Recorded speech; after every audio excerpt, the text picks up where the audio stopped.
Hey, welcome to my first editing tutorial. I want to apologize in advance if this video is a bit hard to follow or if my voiceover is annoying.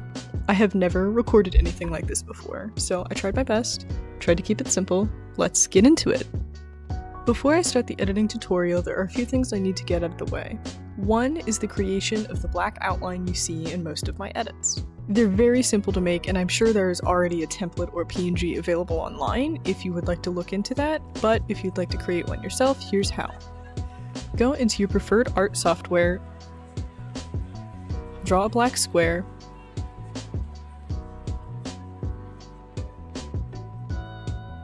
take out the middle, leaving a square outline of whatever thickness you desire. I have mine around here.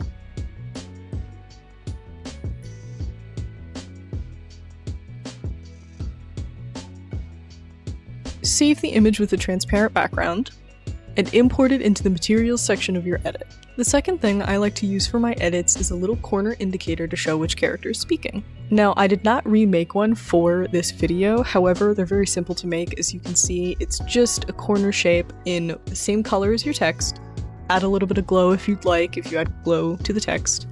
I would recommend saving the PNG as like a square 1:1 aspect ratio. I did not do that for mine. It is much more convenient if you do. I will explain that later. And that is about it. To begin editing, obviously you need some inspiration. My inspiration usually comes from whatever music I'm interested in at the time. Before recording, I already had the music downloaded and the plan for the edit in my head, however, I'm still going to show what my process usually looks like. Something that really helps me when I need editing ideas is maintaining a playlist where I add any song I would like to make an edit with in the future. Looking through the playlist, I decided to use the song Ulterior Motives by Who's Who.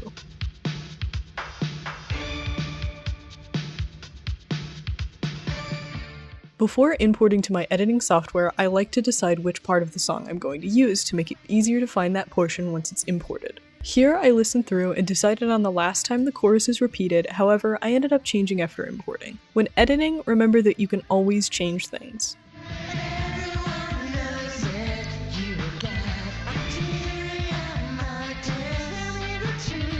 At this point, if you didn't have the song downloaded already, make sure to download it and import it into the materials section of your file. After importing, place it on the working track and clip out the section of the song you want to use. I ended up clipping out 2 sections.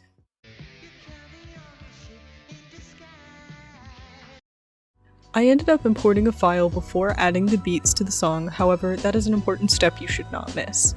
Click on the symbol that says AI and click Beats 2. This will put markers on the beats of the song, which is very useful for editing. Once you've gotten to this point, you can begin choosing clips for your edit. This process takes quite a while. How long does it take? For this edit, choosing clips took me about 20 minutes, however, the amount of time you spend choosing clips depends on the length of the edit. I don't want to spend too long discussing the methods I use to choose clips, however, there are a few important things to keep in mind.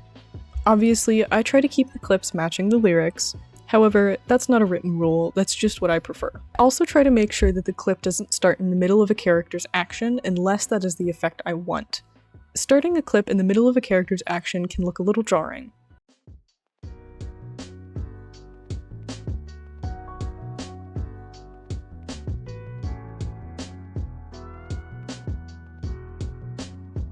After a while of choosing clips, I begin to start cropping. Now for the edit itself, you can have the main clip be in 1:1 or 4:3. You could even leave it in the original aspect ratio if that's what you prefer, however, I prefer 1:1. When you begin cropping, it is important to split any clips with changing shots. At this point, you want to make the aspect ratio 9:16. Something important to note is that when editing with CapCut, when splitting a clip to separate shots, make sure to split on the first frame of the second shot. For some reason, in CapCut, this is when the clip ends. You'll see the difference trying it out for yourself. Don't forget to zoom in to see the clips frame by frame for an easier time separating them. Don't forget to watch through your entire edit several times during this process to make sure that you're happy with the clips and the way that they flow together. Now, for some of these clips, I want the focus of the shot to move from one side of the clip to the other. For the moving shots, make sure to not crop your clips. Start by selecting the clip, Setting the scale to 177 if you're working in a 1:1 aspect ratio. Choose the point in your clip where you want the focus of the shot to change. Go up to the top right and click the diamond beside position. Move over a few milliseconds and put down another position keyframe. Position this section of the clip to be centered where you would like it. Play back and make sure that the transition isn't too jarring, and you've finished keyframing.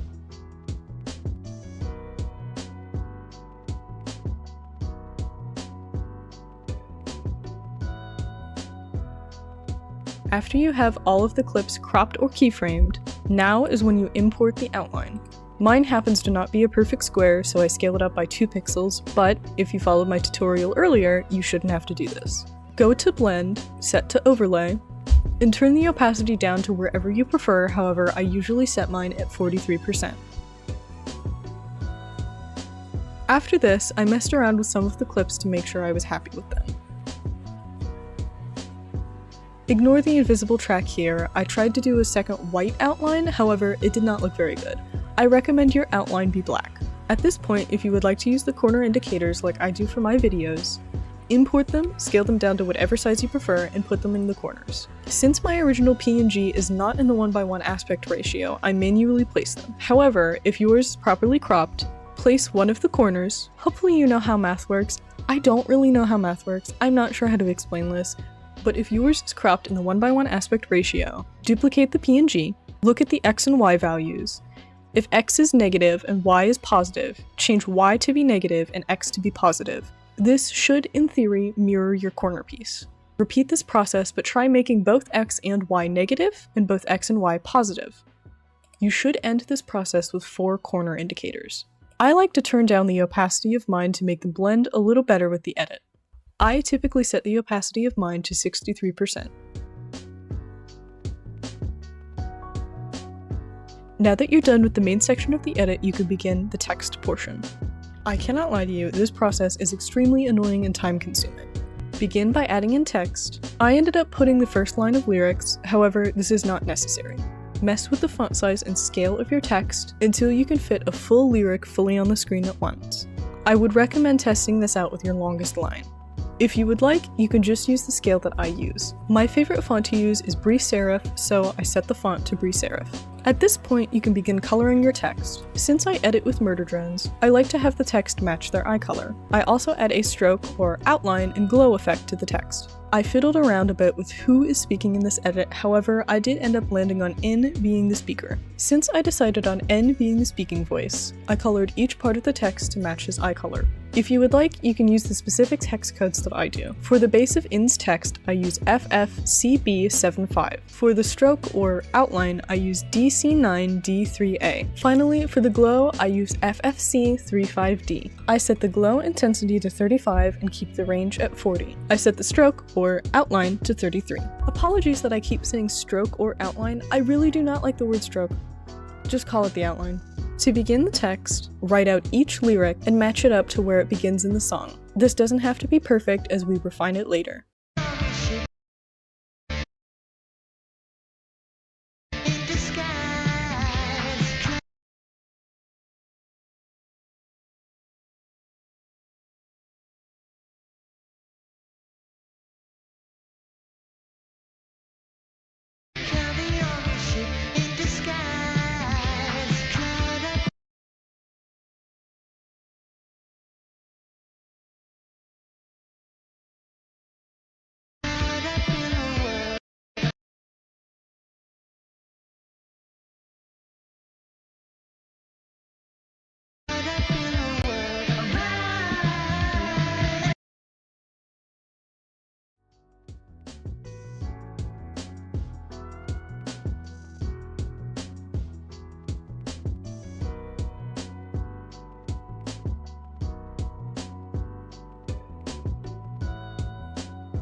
At this point in the editing process, I was considering making Sin the speaking voice. However, as mentioned before, I ended up deciding on In. I just wanted to let you know, as for a while I played around with the text color and you might see it appear a bit more orange.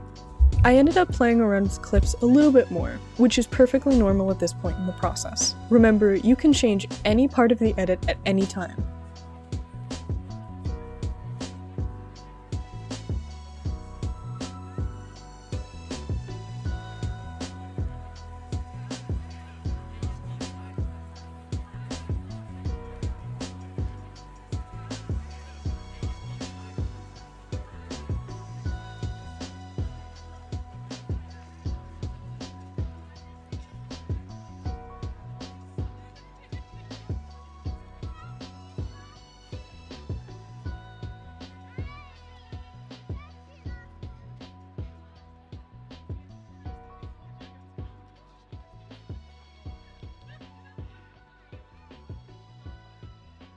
Here, I refined some of the keyframing and added keyframing to another clip.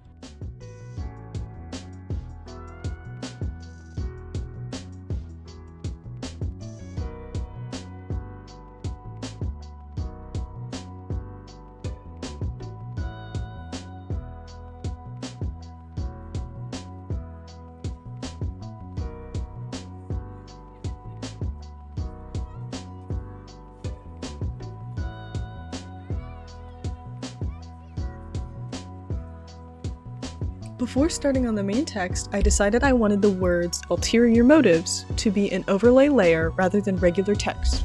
To do an overlay layer like this, start by typing out the words you want to be overlaid. Scale up the text, remove the stroke and glow, and set the text color to white. Import a blank black background, full screen, and screenshot the text. Import your screenshots, place them where you'd like them, go to Remove Background, Chroma Key, and Chroma Key out the black background. Set the blend to overlay, and keep the opacity up. I wanted my words to spell out as the singer spoke them. Listen to the song and clip the images to match up when the singer says each part of the word.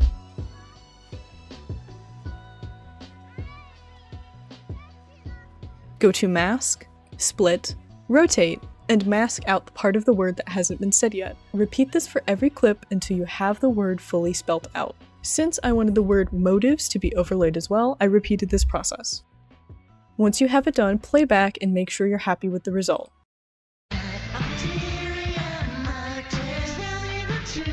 To begin the main text, section it out like we did with the overlay. Rather than doing a masking layer, go in through each text portion and erase the words or syllables that have not been said yet. This process can take a very long time. For this specific edit, adding, coloring, and fiddling with the text took me about 40 minutes. Make sure to listen and check the timing constantly. I'm gonna let my editing play out for a little while without voiceover.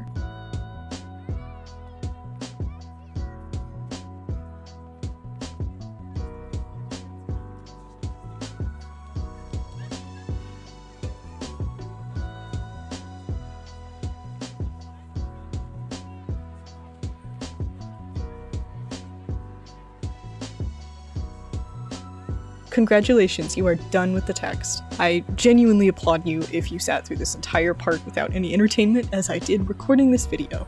To finish out the edit, I like to add in my watermark. I made my watermark with the same method as the overlay text used previously. Here, I've chroma keyed out the background of my watermark. I place my watermarks at the bottom and top of the edit. To do this, first place one at the bottom, set to overlay, adjust the opacity how you would like, duplicate, and remove the negative from the Y value. Finally, to finish out my edits, I like to add my logo. Of course, made with the same method as my watermark and the overlaid text. I like to have my logo fade out at the beginning of the edit and in at the end to make the edit loop a little bit smoother. I place a small clip of my logo at the beginning and end, turn the opacity down, set to overlay, obviously. And for the beginning clip, I go to animation and select fade out for the entire duration of the clip. Repeat this for the clip at the end with it fading in instead. Oh right. The final thing I like to do before ending off my edits is add a constellation effect. Click Effects, search Constellation, import, turn down the atmosphere, and make the speed match the tempo of the song. You can do this by eye and ear. At this point, you should have finished your edit, however, you can still change whatever you need. Once you have made any changes, do a final watch through. This is when you can check to see if the edit loops, if that's something that you want it to do.